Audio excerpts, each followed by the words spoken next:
Hello and welcome to Mandalore, the Star Wars channel that hopes to break down everything in relation to Star Wars. That includes video games, films, comics and the lot. On today's episode we're going to be discussing how will Darth Sidious return in Star Wars Episode 9. For those of you that haven't seen the trailer, I don't know why you'd be watching this video. If you haven't seen the trailer, go watch the trailer first, but at the end, I'll start from spoilers now, we hear Darth Sidious or Palpatine or Sheev Palpatine, however you want to refer to him. You hear his laugh at the end of the trailer. Ian McDiarmid then came out on the stage at the premiere of the trailer at Star Wars Celebration, basically confirming that this is actually the Emperor and not some sort of misdirection. J.J. Abrams himself has also said in a recent interview, I'll put the link on the description, that it is Ian McDiarmid and he was on set and he was actually quite surprised that nothing was leaked regarding McDiarmid's involvement. So I'm going to run through a few different theories regarding how Sidious will return in Episode 9.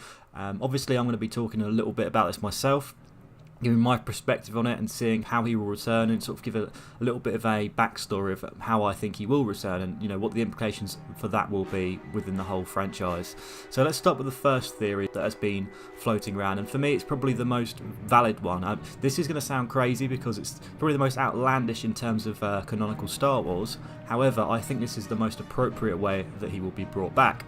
The first theory is simply that Darth Sidious will return in full form in Episode 9. The reason I say full form is because I'll explore later on. There is talk of Sith holograms, potentially the Sith attaching himself to an object, some sort of force manifestation. However, I think that the way that they've announced Ian McDiarmid in the film, the way they have explicitly shown off, they've marketed to an extent that Palpatine is in this film, I believe that this solidifies that Palpatine will be having a big role within the film and we will see a physical manifestation of the character. Now, why do I say that? Regardless of what you think about The Last Jedi, there is a small minority of fans that have essentially checked out of the Star Wars franchise due to what they construed as, I'm putting the little in quotation finger marks at the moment, what they assume to be false promises, false flags, questions that weren't answered in The Last Jedi that they feel like should have been answered. So I think the worst thing Disney could possibly do, and JJ as well, and I think they will be aware of this, they have obviously had these discussions around the reception of The Last Jedi. It made a lot of money, that film, and I personally really love the film. However, they will have had that conversation around, do we try and misdirect the audience again, or do we fulfill the story in a way that will please fans that are after the mythology and please fans like myself who I'm up for anything essentially. So this would be the most appropriate way. I think if they did advertise Palpatine in the trailer and bring Ian McDiarmid on stage and not to have him as a big role in the film and have him as a little cameo, I don't think they would do that. I feel that's a bit cheeky. We saw last year with the return of Darth Maul in Star Wars: A Solo Story, there was rumours going around that this would happen. However, nothing really leaked, nothing was explicitly said before the film came out. If we're living by the logic that they've announced him now at the Star Wars Celebration trailer the year before, when they previewed Solo, you would say at the end of it, Darth Maul's in it, or you'd have Darth Maul, you'd have Sam Witwer doing a few lines of dialogue at the end of the trailer to really to say this is Darth Maul's back. And if that's the sort of cameo we're getting from Darth Sidious and Palpatine, I really think that's going to be a massive misstep in terms of advertising and false promises, because it is essentially a false promise. If put that character in there as a big point in the trailer, then to not have him at all in the film or a very small cameo, I feel like it would be a little bit disingenuous. How will Palpatine return then in a physical manifestation? Well, there was a book released a few years ago called Book of the Sith. I don't believe the book is canon anymore. The book was originally published on the 10th of February 2012, so that would be prior canon. However, there is a little bit of justification I have for using this as a contextual reference point, which is Rian Johnson recently tweeted that he used essentially the sister book. So there's the Sith book and the Jedi book, and essentially what it does is it goes through the code of the Jedi or the code of the Sith. I'll leave the screenshot on the page at the moment. Rian Johnson allegedly used, well not allegedly because he tweeted he used, this Jedi code book to inform the decision that Luke would manifest as a doppelganger or as a Force spirit in the end of The Last Jedi. Jedi. So if you haven't seen The Last Jedi, I'm sure you have. Luke apparates himself from one planet to another in the fight between him and Kylo Ren. Although this book isn't canon anymore, we are seeing storytellers within the Star Wars universe and, Star Wars directors using these reference point books to really flesh out and get a bit more of context around the Star Wars lore. So what did the book say regarding the Sith? There's quite a big passage around Darth Sidious in this book. I'll read you the main summary and also going to put it on the page as well. Palpatine starts by saying, "I will achieve immortality even if I am killed. I will return from the chaos of non-being to restored physical life. This even my master could not achieve. I knew it was so when I had halted his breathing and watched his light vanish from his eyes. He sought the secrets of life to live forever, but I took his life. I remain the ultimate Sith." What's very interesting about this is that he explicitly says in this book, "I will be restored to physical life." I've got rumours and speculation around how this is going to happen, but we don't entirely know how it's going to happen. But what is very interesting that it does explicitly say physical. In combination to, the tweets from Rian Johnson using the Jedi book in The Last Jedi, the fact that Ian McDiarmid has been paraded out at Star Wars Celebration, really to me that justifies the fact that Palpatine will be returning in a physical form. What supporting evidence and theories have I got surrounding that might be the reason why Palpatine is able to return, or how can he return? From what we've heard from rumours and leaks around the place is that the Knights of Ren have gone on a mission post episode 7, that's why they're not in 8, into the outer regions to essentially find something or find more Sith relics or find something to bring greater power to Kylo Ren. So perhaps they do find a relic or some sort of way of bringing back Darth Sidious, then they're brought back into the picture episode 9, in which case they serve a new master, which will be Palpatine, bringing the idea that J.J. Abrams stated in the panel that there is a greater evil out there. Perhaps Kylo Ren is forced to not exactly turn good, but to team up with the Resistance in order to take out the Emperor. Or maybe it'll be something different. Maybe Emperor Palpatine wants Kylo as his apprentice. Who knows? I'm going off on a tangent because I'm supposed to be going through the justifications to why he's returning at the moment. The second theory that's been thrown around is rooted in actual canon at the moment. So Star Wars Battlefront 2, the game released a few years ago, so it is canon. Obviously the story is canon in that game. What we saw during the events of that game, this was obviously past episode 6, is that Palpatine did have robots with projections of his face. There's going to be a picture on the screen now that would essentially carry out his executive orders post Return of the Jedi. We don't get an inkling at how many of these are around the galaxy at the moment. However, who's to say that Palpatine didn't have loads of these robots that were programmed to do his bidding, a voice of representation with him, and if there is a contingency plan that he has put in place and that he has stated in a book that, if I'm killed I will be resurrected, it's very possible that these robots could have been tasked to do that mission, and perhaps that's what the Knights of Ren have found, a Palpatine robot that they will then use to bring him back, or they have already brought him back. So that's my second theory. We're going to get a Palpatine robot, I guess.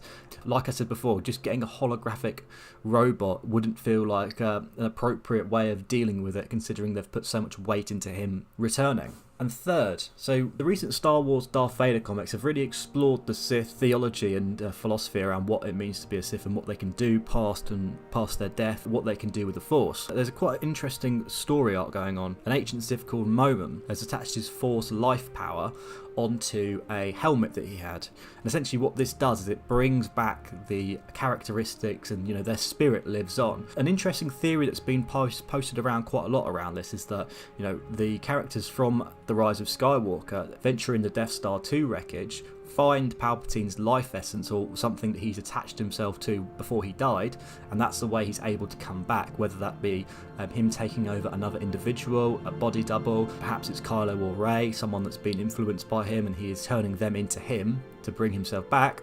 So I'm just going through the edit for this video, and I've missed out a massive point. I think I probably need to address it before I get called out in the comments, so let's go for it. So essentially what my point is I'm thinking about at the moment, I've not scripted this, so I'm just talking. So a lot of people are going to be saying that, hang on a minute, dark side users cannot return as a physical being or as a Force ghost. It's previously established in canon that in order to bring someone back as a Force ghost, they need to be fully devoted to the light side of the Force. That's why we see Darth Vader come back when he redeems himself at the end of episode 6. It makes quite good symmetry and it's quite good poetry as an idea. However, I believe that notion of not being able to return is a Disney canon idea, which has now been essentially retconned. And as I've discussed previously, new EU is sort of being set up to bring dark side users back into the forefront. So we've seen already with Sith Lords being able to do stuff and influence midichlorians to bring themselves back. So I just thought I would address this, that people are going to say in the comments, if I don't say it, dark side users can't be brought back.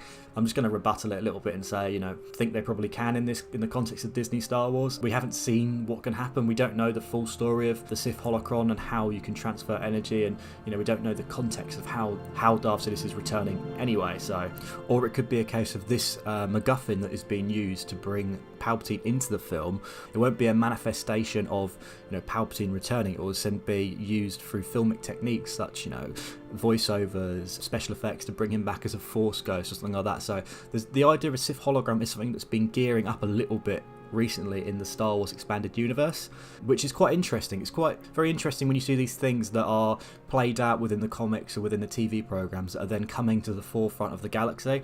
It's almost like Disney and Lucasfilm do, is they sort of gear up a sort of idea and they push it a little bit within the comics and they push it in a little bit with the TV programs, and they build up this notion of something that's going to happen. It will then have greater implications going forward within the series. So maybe this Darth Vader comic having this Sith relic in it does mean that we're going to get some sort of Sith relic return. My fourth theory that I'm going to be covering is the idea of the worlds between worlds. Now, this was covered in a episode of Star Wars Rebels where Ezra goes through the world between worlds and he sees the ethereal plane, which is essentially the afterlife within Star Wars. And Darth Vader went into the ethereal realm in this Star Wars comic, trying to bring back Padme. So again, it's really interesting that Star Wars again is building up and bleeding these sort of small ideas into greater context universe, and then they're potentially bringing them into the forefront of what's going on.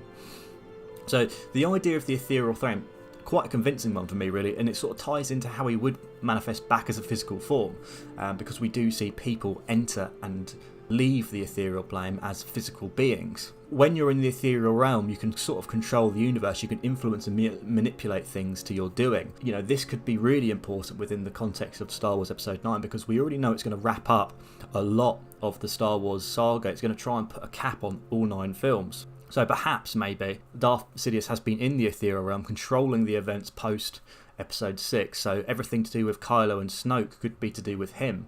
He could be potentially controlling Snoke, he could have been a manifestation of Snoke, he could be the one influencing Kylo, even be the one that influenced the midichlorians to bring Rey into the world as a Force user, which is another interesting point I'll be covering in a later video. So he's in the ethereal plane controlling the universe, and him coming out of the ethereal plane, some sort of MacGuffin, a Palpatine robot, who knows the way they're going to do it really. I'm going to have to cover this in quite a few different videos, I reckon, to get a full good story about what's going on. So this is where it ties into this is the big bad of the Star Wars franchise. This is going to bring everything as a full circle, because you've had this character that controlled everything pre-Episode 1 to post-Episode 6, and now he's being integrated in Episode 7 and 8 in a context that is him controlling what's going on. It's quite a circular way. He created the midichlorians, or him and Plagueis created Anakin using the midichlorian influence. Now he's doing it again, and he's been doing it again. Maybe he created some sort of, like I say, Rey, or he influenced Kylo Ren within the womb. We don't really know what's going to happen with that.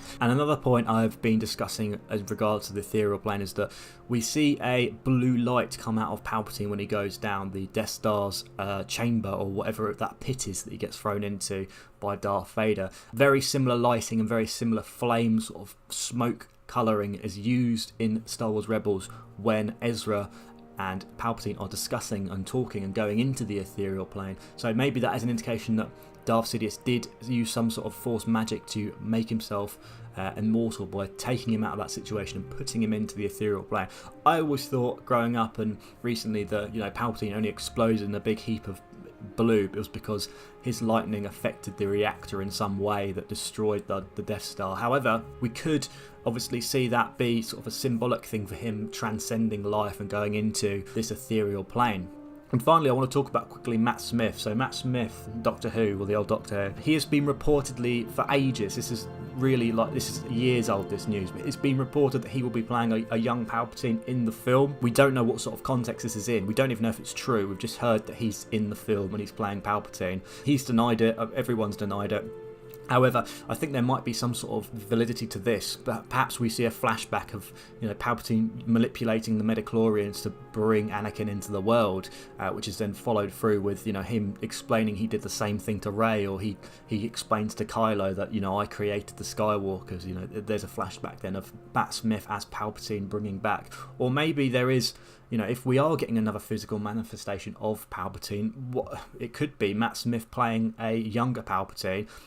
Maybe he's used his abilities to transcend, age. We saw it in Star Wars Rebels where he was projecting himself. It was a projection, no, a hologram. He was projecting a younger version of himself to try and influence Ezra into joining the dark side. So perhaps we see a younger Matt Smith, Darth Sidious, in the flesh, fighting Kylo, fighting Rey. Could be interesting. It could also be a load of rubbish and Matt Smith isn't even in the film. Or he could just be playing someone from the Knights of Ren, or, we don't know what the context of Matt Smith being in this film is, but what we've heard is that he is Palpatine and he is a younger Palpatine. So whether that means through flashbacks, which I feel like is quite a likely theory, because if we are getting a tie-up of the story, and we've had flashbacks before in Star Wars now, like before The Last Jedi came out, I was very against whenever there was a theory around flashbacks in Star Wars, I always looked to the past examples of the filmmaking techniques and how Star Wars has been scripted and landscaped as a genre of film. And you don't see flashbacks within the wider 6 films, but bringing those into 7 and 8, they're quite obviously a modern phenomenon within Hollywood at the moment. So it doesn't really annoy me that there's flashbacks in Star Wars. Now that we've got the technology to really, integrate characters that are dead or that are no longer working or no longer the appropriate age, it is an interesting way of getting a bit more context around the story. So maybe my theory on this would be that Kylo has this conversation, or someone has this conversation with Palpatine as an old man, and he explains how he manipulated the midichlorians to bring in Anakin, and therefore bringing in the Skywalker saga, so the rise of Skywalker, I guess. Maybe we understand how this has happened. The rise of Skywalker could be, I'm not going to spoil too much because I've got another video coming out about what does the rise of Skywalker mean. The rise of Skywalker is in relation to how this all happened. How did this happen, essentially. So yeah, that's my theories around how Darth Sidious will return in Episode 9. If you have any suggestions around yourself, how you feel Sidious will return, how do you want him to return, how do you think will be best served? Do you think it would be a bit muggy of Lucasfilm and Disney to advertise, essentially, Darth Sidious within the film and then say, actually, he's just a hologram, he's just nothing, it's just a little offshoot comment that he has, there's a forced flashback and you can hear him in the background laughing? Would you feel let down? I would definitely feel let down, because I feel like they've advertised it so heavily that we need to have a fulfilling payoff. Yeah, so let me know in the comments how you'd feel, because I'm going to plan on doing a second video in a few more weeks when we get a bit more information about these ideas. So thanks for watching, please make sure to subscribe, and I'll see you later.